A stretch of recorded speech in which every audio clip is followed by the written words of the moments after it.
So you started on a wellness journey, but rather than losing weight on the scale, you seem to rather be gaining weight. It doesn't seem to make sense.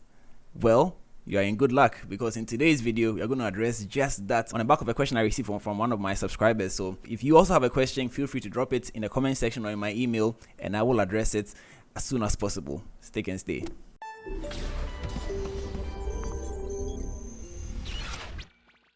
Welcome back. I'm Dr. Kelvin. I'm your wellness consultant, which means your health is my topmost priority. And in today's video, we are going to address a very, very important but a little confusing topic so that you can understand what's going on with your body. This is actually a question I got from an audience member. Doctor, I started a weight loss journey. I'm actually down a dress size, but I stood on the scale and my weight is actually higher than when I started. I really don't understand what's going on. Can you explain to me? Oh, yes, of course I can explain to you. I'm a nice guy, you know. If you also have a question, drop it in my email or in the comment section, and I'll address it as soon as possible. So let's break it down a little bit. So when we talk about your body weight, there are several components that come together to give you the weight or the number you see on the scale. Fat is definitely a big player when it comes to your weight. Muscles are also a big player.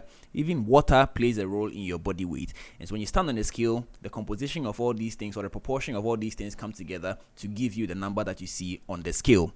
Now, what's interesting to note, however, is that fat is very, very bulky. So if you see a fat cell and a muscle cell, the fat cell is the bigger one, but it is also lightweight. So it's bulky and lightweight compared to muscle, which is dense, it's heavy, but very, very compact, right? Now, if you understand this, then the question is already answered.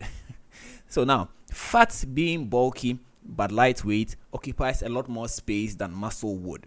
So when people start exercising or they get on a weight loss program, what happens is that they start burning fat, especially if you are doing it right, because any weight loss program will have at the base of it some form of caloric deficit, which means you need to take in less fuel, less food than you are going to use, so that the body will fall back on its stores, which is the fat. So fat is a store of energy that you never used, and so once you go into a state of caloric deficit, your body will begin to break down the old stores, the fat.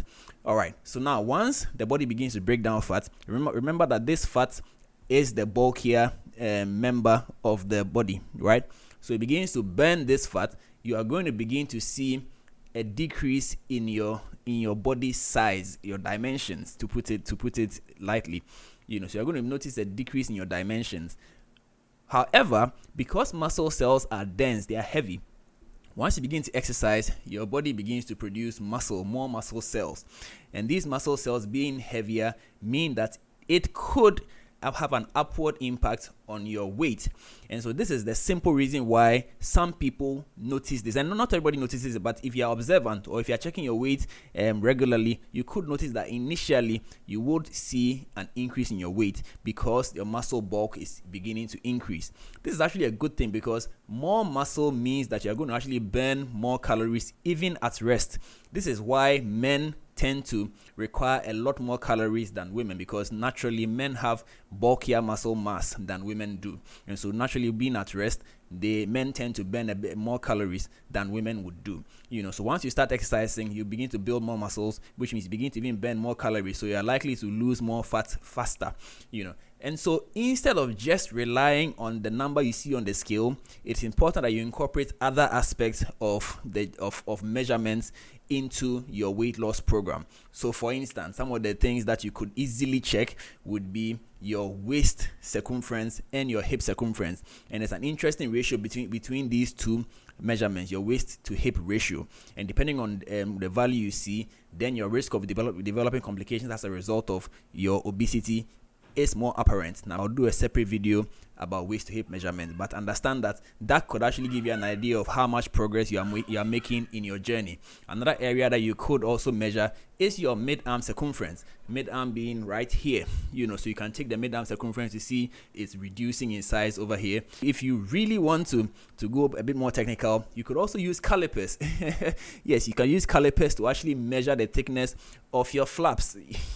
So some people will call it the love handles. You can have flaps in your abdomen, you can even have flaps at the back of your neck, or even in the neck itself, you can have some flaps as well. So you can actually use calipers to measure whether the flaps are getting smaller or they are staying the same way they are. All these are ways of determining that you are actually losing fat and not just merely losing weight, because weight loss, global weight loss, could actually be a bad thing if you don't do it right, because if you begin to lose muscle mass, that's not a good thing. And so you do not want a program that makes you lose muscle mass. That is why it's important to take in a lot of proteins in your diet, even when you are on a weight loss journey, so that you can maintain your muscle mass. You cannot function properly if you are losing muscle mass. So you don't necessarily want to have a global weight loss. You want to have fat loss. This is very important. And so the simple, straightforward answer to the question is that yes, indeed, it's possible to drop dress sizes and increase in weight on the scale. It's perfectly normal, especially if you are doing everything right. I hope I've answered your question. If you also have a question, drop it in the comment section and I'll get to it as soon as possible. But I have a question to ask you. Is it possible to target fat loss?